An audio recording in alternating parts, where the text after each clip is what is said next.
First, let's start with this case. My best friend, who we'll call Sally, 35-year-old female, and I, 31-year-old female, have been close for years. My husband, 32-year-old male, and I recently had a son who is now over a year old. During my pregnancy, I made it clear to both my husband and my mom that they were my designated support team during labor. When the time came to go to the hospital, everything seemed to be going smoothly. Sally asked if she could come to the hospital to support me, and I happily agreed, as she's not only my best friend, but also the mother of my goddaughter. That night, my mom, mother-in-law, father-in-law, stepmother-in-law, who drove 16 hours to be there, and Sally were all waiting in the hospital's waiting room, as it was 3 a.m. When the baby's heart rate dropped, it became urgent, and it was time for me to push. I asked the nurse to get my mom so she could be by my side. The nurse agreed and left to get her. A few minutes later, to my surprise, Sally walked into the room instead of my mom. Confused, I asked Sally where my mom was. Sally told me that the nurse woke her up and asked if she wanted to come back. At that moment, I was hurt that my mom didn't want to be there, but I didn't have time to dwell on it since I was delivering my baby. The next morning, everyone came back to meet my son. I noticed my stepmother-in-law wouldn't even look at me, and my mom appeared deeply saddened. At the time, I chalked it up to her being emotional about meeting her first grandchild. Fast forward 8 months. I was struggling with postpartum depression, feeling down all the time, and eventually sought help. Side note, if you're feeling off after childbirth, please talk to your doctor. It's important. While talking to my older sister about my emotional state, I brought up how much it hurt that my mom hadn't been there for me during labor. My sister stopped me mid-sentence, clearly shocked, and said, "That's not what happened." She explained that when the nurse came to the waiting room to get my mom, she woke everyone up and told them it was time. Sally immediately jumped up and said, "I'm going back to take pictures." Meanwhile, my mom stayed behind, crying in the waiting room, thinking I had changed my mind about wanting her there. Stunned, I called everyone who had been in the waiting room, and they all confirmed the same story. Sally, however, denies it, insisting that everyone else is lying and that she would never have done such a thing. Since then, I've distanced myself from Sally.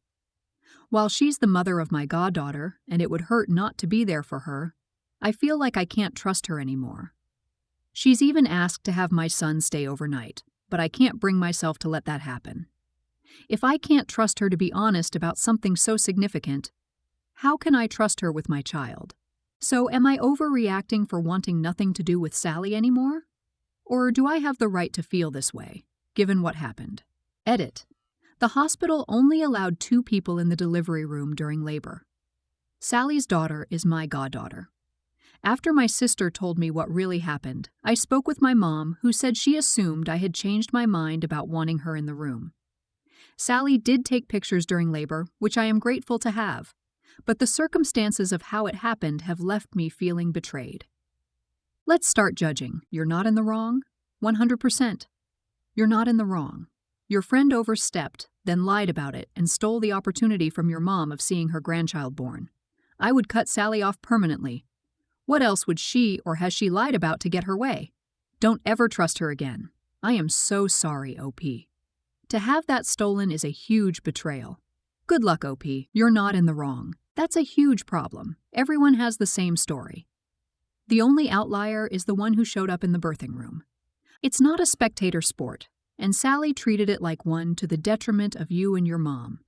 It was incredibly selfish, short-sighted, and a clear display of her lack of caring about your mental/physical health in a vulnerable situation. She's best as an ex-friend, and it's unfortunate that it had to come out the way it did, but it's better to know now. You're not in the wrong. Sally has lost your trust. I would limit any situation with her where you don't feel comfortable, especially with your children. Over time, should your relationship become even more distant, you should reevaluate her godmother status. Or maybe over time she will regain your trust and even come clean and apologize. Next up, I, 24-year-old female, have been married to my husband, 24-year-old male, for about 5 years now. When we first moved in together, we split finances, but it was always my responsibility to make sure dinner was on the table. Cooking and baking have always been my passions, so I was happy to take on this role. Around 4 years ago, finances became entirely my husband's responsibility. He works 2 jobs from home, totaling about 8 hours a day, 5 days a week, 40 hours a week in total. We are not struggling financially, which I'm grateful for, but over time, I've felt like he has become less and less appreciative of the effort I put into cooking. In the past, I would make a home-cooked meal with fresh ingredients every single night, except for the 2 or 3 nights a month when we'd go out to eat. I also handle all the grocery shopping. When it comes to other household chores, they're loosely split. He's responsible for emptying the dishwasher and putting the dishes away, but most of the other tasks fall on me. Recently, I've noticed that he's very wasteful with food, especially leftovers. I shared with him how upsetting it was to see him refuse to eat any food that wasn't freshly prepared and served that night. He explained that he had issues with leftover food because of his upbringing in a hoarder household, where spoiled food was often kept in the fridge. I told him I understood and asked if freezing leftovers instead of refrigerating them would help ease his concerns about food safety. He said it would, so I began freezing any uneaten food after dinner instead of storing it in the fridge. However, even a month after we made that compromise, he hasn't reheated or eaten a single meal I've frozen for him. He continues to refuse dinner entirely unless I prepare it fresh and serve it to him. While he initially blamed his food safety concerns, he has also admitted that he feels he shouldn't have to prepare his own dinner because he's the one who works. This attitude has left me feeling frustrated and unappreciated. While I understand he works hard, I feel like working from home, having the flexibility to take days off, and enjoying weekends off means he could be more considerate of my needs. I want to have nights where I am free from some of my household obligations too. Eventually, I told him I was done making fresh meals for him every night. I explained that I would continue to handle groceries, but would only cook something with fresh ingredients about once a week. The rest of the meals would be pre-prepared or simpler options, considering the lack of appreciation I feel for my efforts. He got really upset and demanded that I continue cooking fresh meals for him. I stood my ground and told him that if he wouldn't respect my time and effort, he couldn't expect me to give him that same time and effort anymore. I'm tired of trying to compromise only to have my boundaries and requests ignored. Let's start judging. I'm confused. I know this won't work for all meals, but why don't you just cut your recipe in half so there aren't leftovers, and nothing is going to waste? I'm sorry I'm unclear. Are you currently employed and contributing financially? The reason I am asking is to get a better idea of each party's contribution to the relationship. If you're a stay-home wife, I did not see kids mentioned. I can understand him thinking that cooking fresh meals is your prime contribution to the relationship, if he's providing the money and you split other tasks. Everyone sucks. You made a choice to be a housewife, which means you do the house chores and the cooking.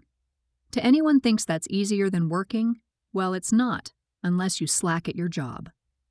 I think that a good compromise, and that's something your husband should have initiated, is deciding what is considered a freshly made meal. I mean, does a taco night count as a fresh meal since it contains fresh meat and freshly cut vegetables? What about spaghetti and meatballs? I'm just saying that a lot of fresh meals doesn't take too much time to prep and execute.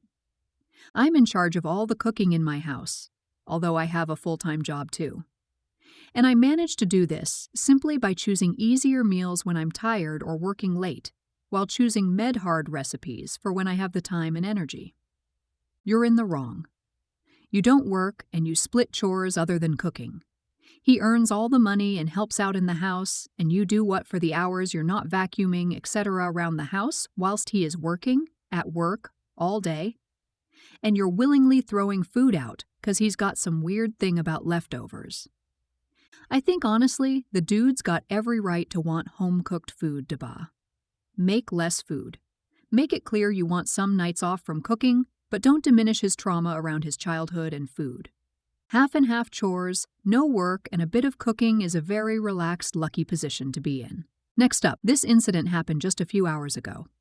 At an indoor playground, my two kids, ages 4 and 2, were playing on a trampoline. A boy, who looked about 6 or 7 years old, came over and started bumping into them and jumping through them. For context, this was 1 out of 4 trampolines, and the other 3 were completely empty. We were about to leave, but my 2-year-old was too scared to get up and just sat there crying. My 4-year-old, who isn't usually confrontational, had already told the boy to go away. Something big for him, as he usually avoids conflict. However, the other boy didn't listen. I stepped in and asked the boy to leave, but there was no response. I noticed his dad had come over and was standing nearby, but he didn't intervene either.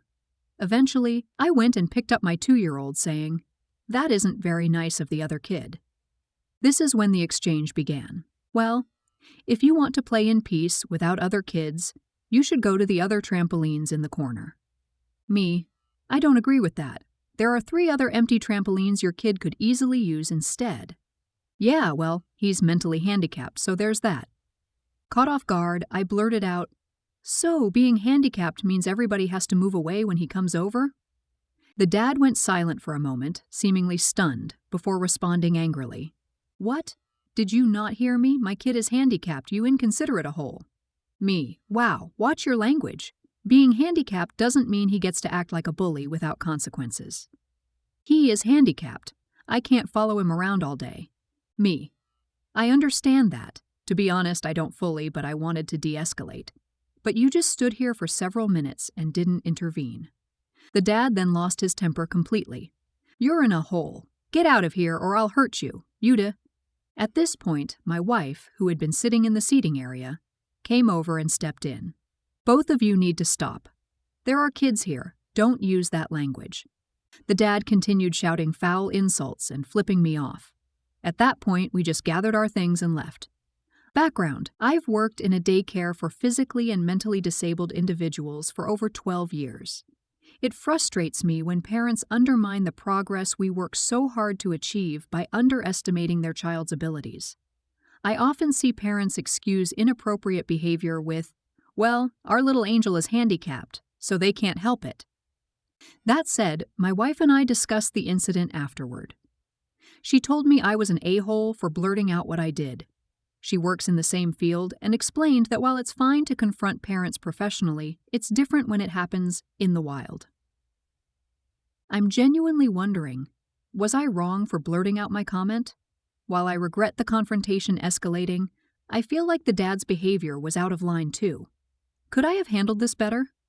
Let's start judging. You're not in the wrong. Some stuff is forgivable if someone has a mental handicap. Harming other people is not one of them. You're not in the wrong. You're right. I also work with kids with disabilities, and parents of these kids often frustrate me far more than the kid does. Yes, in many cases, we can't blame the kid for their actions in the moment. But we can blame the parent for not keeping a sufficient eye on their child and trying to make sure their kid and the kids around their kid, assuming aggressive nature, are safe. Everyone sucks. The other parent needs to teach his kid how to behave around other kids. But the fact that your wife had to come over and tell you both to stop makes it clear that this confrontation got a little out of control. Neither of you should be raising your voices, swearing, or fighting with other parents around your kids. The appropriate thing to do here would be to confront him calmly and then walked away when it escalated. You're not in the wrong. I hate this mentally when I was in 4th grade.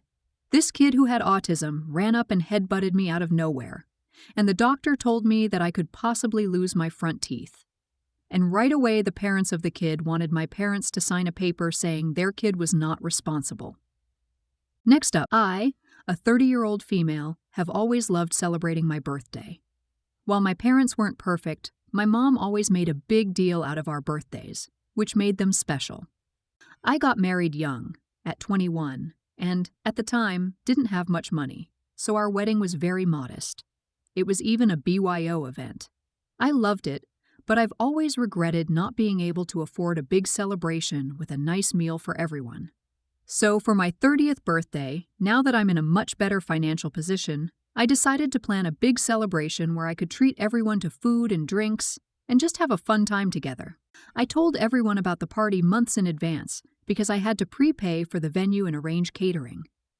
A month before the event, my brother, 26M, still hadn't RSVP'd, so I reached out to ask if he was coming. He told me he wasn't planning to come because he and his girlfriend had just gotten a puppy, and they couldn't leave it unattended for that long. I asked if there was anyone else who could look after the puppy, and he replied that the dog was his responsibility and no one else's. This upset me because it felt like he wasn't even trying to make an effort to come. I explained how important the party was to me, and he brushed it off, saying he didn't understand why it was such a big deal. He also accused me of guilting him, which apparently makes him uncomfortable. For context, I have been upset with him before. For example, when he didn't show up for my son's birthday party and didn't even let me know he wouldn't be attending. We argued a bit about unrelated history, but what hurt the most was his complete lack of empathy. He made me feel like I was the difficult one for being upset about him missing such an important milestone for me. In the past, I probably would have exploded and cut him off, but I've done a lot of therapy in the last few years, and I handled it differently this time. I told him I wasn't going to let him make me feel bad for having a valid emotional response. I also said I needed a break from talking to him for a while so I could enjoy my birthday, and that I still loved him. That's where we left it. Now, it's been 6 months, and my son's birthday is coming up. I sent my brother an invite because I don't believe in withholding my kids from family members out of anger. My parents used to do that, and it caused a lot of pain. However, when my mom asked him if he was coming, he told her he was waiting on a conversation with me first. In my family, that's code for I have to call him, and he'll expect me to apologize for being upset with him, or he won't come. He's much more stubborn than I am, so I know he won't back down unless I make the first move. But here's the thing. I don't feel like I owe him an apology.